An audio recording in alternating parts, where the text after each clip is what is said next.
Sir, bali ganito yung gagawin. Tanggalin mo na lahat ng wire na nandito, yung galing sa genset. Tapos palagyan mo na ng tape isa-isa para ma-troubleshoot natin.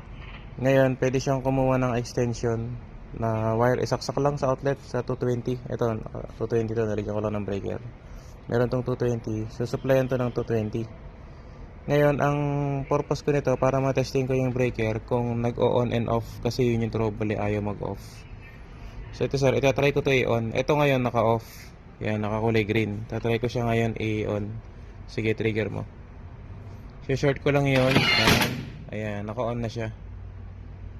Ayan, naka-on na. Okay, red. Tapos pagka i-off naman, ito sa kabila. Yan, ayun na siya, mag-off na siya. Gumagana yung ano niya, gumagana yung on and off nitong sample ko dito. Ganun lang yung gagawin sir para matesting. Tapos kung gumagana naman ng on and off, ibalik na ulit yung mga wire na tinanggal dito.